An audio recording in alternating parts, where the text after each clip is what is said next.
Bienvenue sur GITV, on est ici à Bruxelles à la Semaine européenne de l'hydrogène en compagnie d'Erwin Pelfornis d'Air Liquide. Bonjour. Bonjour. Vous êtes vice-président en charge de la mobilité hydrogène. Alors, avant de parler des sujets français ou européens, peut-être un mot sur un événement mondial auquel vous étiez associé, les Jeux Olympiques. Comment ça s'est passé? Ça s'est merveilleusement bien passé. Ça a été un gros travail de préparation, 1 an et demi pour être capable de doubler la taille du réseau de stations en Île-de-France, augmenter la taille de véhicules. On a mis 500 véhicules, 500 Mirai de Toyota sur la route et renforcer toute notre supply chain industrielle. On livre l'Île-de-France à partir de sites notamment dans le nord de la France.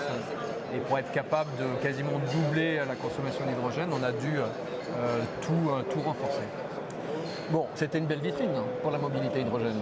Très belle vitrine, de nouveau ce partenariat avec Toyota qui est l'acteur incontournable dans le cadre des Jeux Olympiques sur l'hydrogène, avec iCetco qui est vraiment ce projet sur lequel on travaille depuis 8 ans aujourd'hui et qui a vraiment fourni les fondations en Île-de-France. Opérateur de taxi, donc la plus grosse flotte mondiale.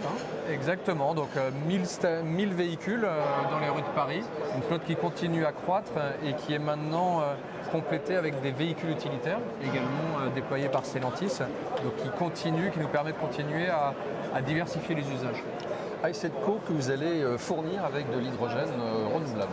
Voilà, alors c'est la prochaine rupture. On fournit déjà l'Île-de-France avec des usines notamment dans le nord de la France, mais on va effectivement démarrer un nouvel électrolyseur de 200 MW, le projet Normandie, au deuxième trimestre 2026.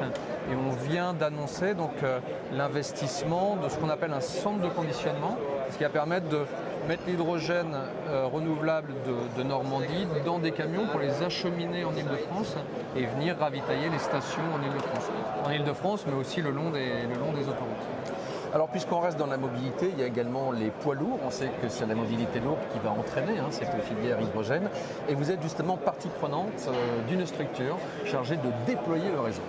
Oui, alors on a lancé au début 2024 une co-entreprise avec le groupe Total Energy, la société Thiel Mobility, dont l'objectif est de devenir un leader pour investir, exploiter des grosses stations hydrogène le long des grands corridors européens et effectivement permettre l'arrivée de ces poids lourds en Europe.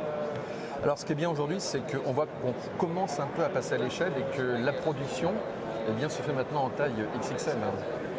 Effectivement, pour revenir à l'exemple de Normandie, 200 MW, c'est quasiment 30 000 tonnes d'hydrogène par an. C'est ce qui permet à la fois d'alimenter des usines comme des raffineries, c'est ce que Normandie va d'un côté alimenter les raffineries de groupes pétroliers en Normandie, mais également alimenter des milliers de camions dans le futur. Donc c'est vraiment ce qui permet de synchroniser les déploiements entre les deux filières.